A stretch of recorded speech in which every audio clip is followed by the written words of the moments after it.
not been able to address you because they are quite sizable. The President, in his wisdom yesterday, directed and ordered that we should convey this message with these stakeholders to you directly. And before I read, I would want to share with you what he was talking about, what he's doing with the children that are around him. He has quite a number of them, running into hundreds. And he also suggested that perhaps it is important for you to know in the various estates, as the children are at home, if there are teachers there, as long as you keep social and physical distancing, nothing stops you from engaging the children. And he even told me a story where some of the children have small farms. They are being taught how to cultivate. So there is so much that the parents and the teachers can do as the children are still with us at home. And those words of wisdom came directly from His Excellency the President. Ladies and gentlemen, on Monday, 6th of July, His Excellency the President Uhuru Kenyatta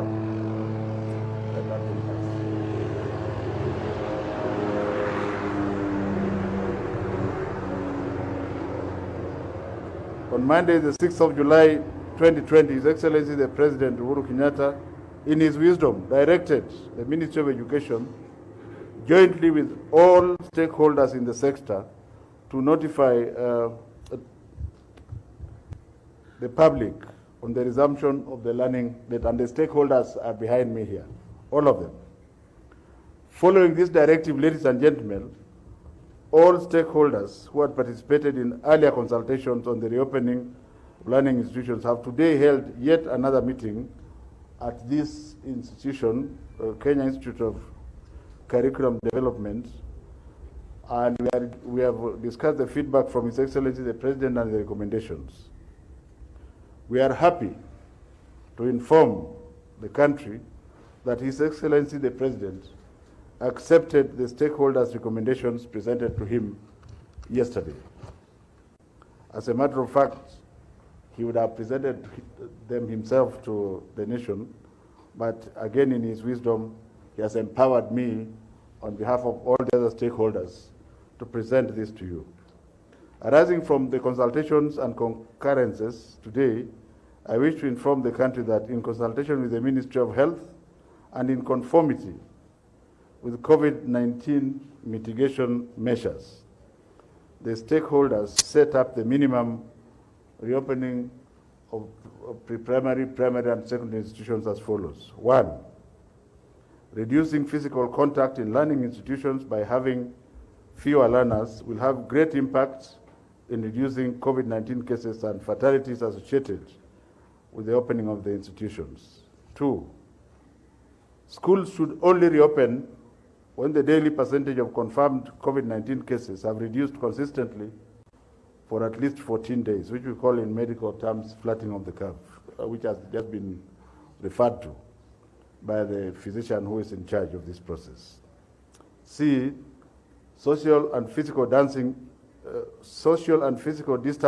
is actually the most critical factor in ensuring safety and health of our learners for the reopening of the learning institutions. And I would like to add that His Excellency the President took the children to school through the 100% transition. And to most people, they think 100% transition means you take the people who have passed the exam. But what we actually did is we went to the people and took the children who are not in school to the various places that they should have gone. If you are supposed to be in Form 3, you went to Form 3. If you are supposed to be in Standard 7, you went to Standard 7. So we have the children at school. Hand washing with soap and or use of sanitizers, wearing of masks properly, and monitoring of body temperature. Here again, it's important to remember that you use the gun, not something that will be touching the body like in the past. So we shall be using the gun to ensure safety of learners.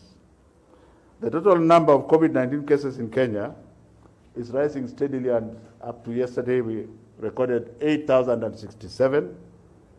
The highest daily number of cases was reported only 3 days ago, on the 4th of July, and was 389.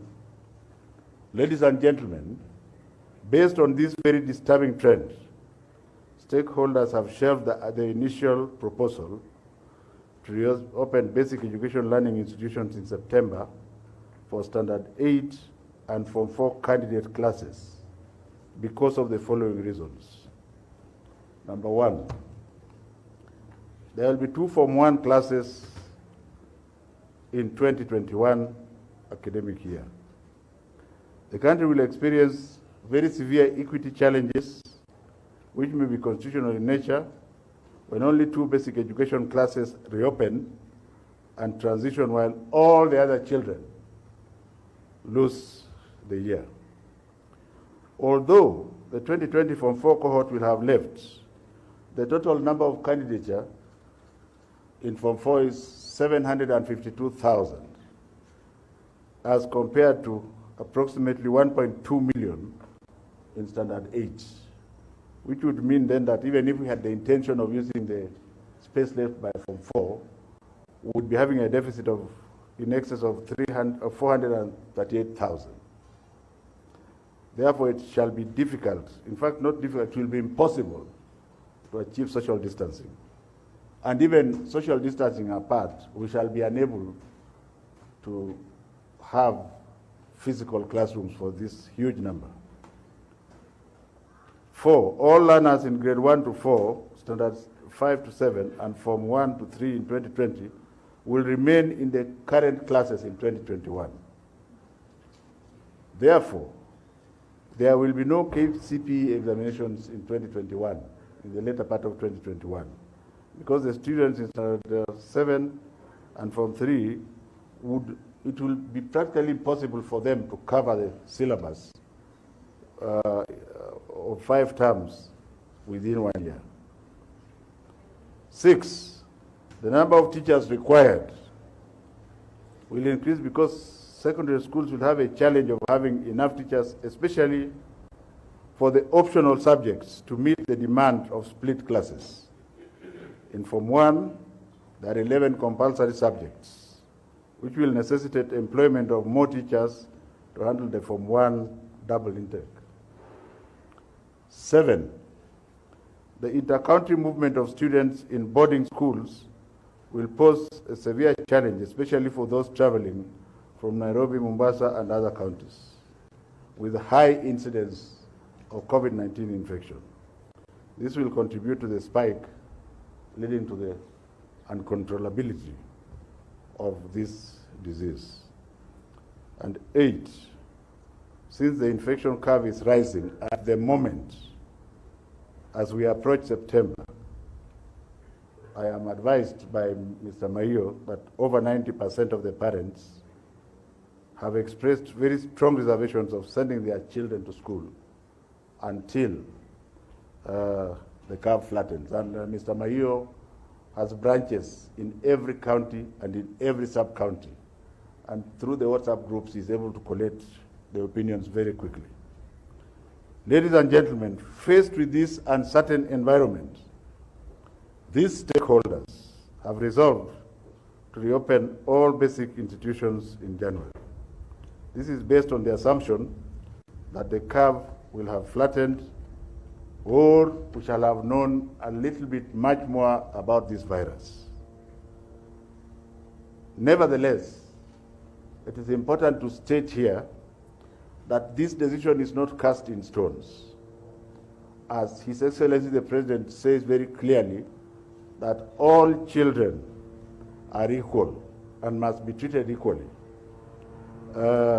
Should the situation change at any stage, then this committee that is behind me will have an opportunity to look at the situation again and see whether this can be brought forward. The implications of these resolutions are that, 1, there shall be no KCPE for the year 2020. Number 2, the 2020 Standard 8 and Form 4 cohorts will sit their examinations later in the year of 2021. And number 3, the school calendar of this year will be considered lost due to COVID-19. These decisions made on institutions reopening will apply to all children, including those offering international curriculum.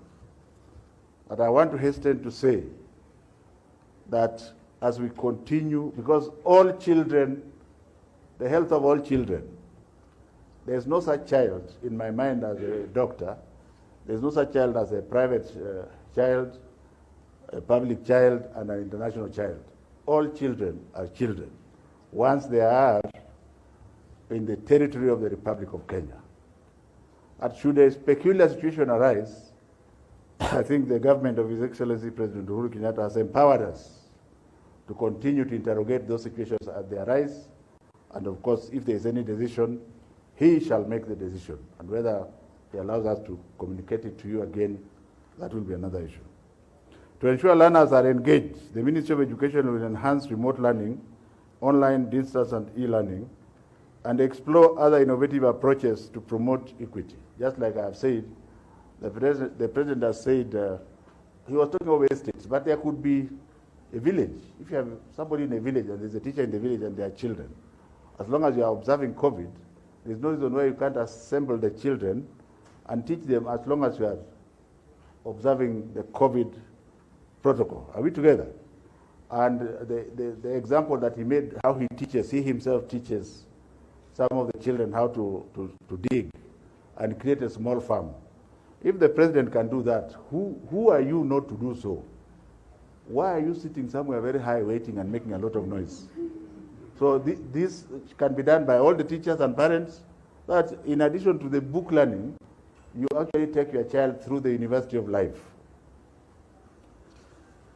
Teacher training colleges and TVET institutions will be allowed to reopen from September, subject to very strict adherence to COVID-19 protocols. And you may ask why. These institutions, if they have good managers, can regulate the numbers in their presence according to the courses that the people are doing. Those who are not able to regulate, again, this will be on a case-by-case basis. There are only about 140. Those who are not able to regulate shall remain closed. By regulation, I mean you may decide you are opening for 30% of your children and you recycle, as the universities usually do. The Ministry of Education will in due course issue a comprehensive circular on reopening dates, when the Kenya National Examination Council will issue revised examination timetables, which again may not be cast in stone. Reopening of the universities for face-to-face will be on a case-by-case basis based on approved compliance with the Ministry of Education and the Ministry of Health COVID-19 protocols. Universities, most of them, are doing so and should continue holding virtual learning and graduations for students who have successfully completed their programs and met graduation requirements set by their respective senates and councils. Universities should consider phased reopening. Actually, they must consider phased reopening, because we are going to inspect. Having been a university head for 10 years, I know that they have challenges in the boarding sector, and they must convince us that they have interrogated the students and they have agreed to spread out so that they just have the requisite number who are staying in their place to attain social and physical distancing. All institutions allowed to reopen must comply with COVID-19 regulations or risk reclosure. And you will ask who is going to be inspecting. All of us. Self-regulation is the best, but I can assure you that my whole team here, whether you are in basic, you will go and check whether the university, we are working as a team, and it is one government of one people, one leader, and we are working as a team. We don't have compartments in this government. All decisions that we have made here with stakeholders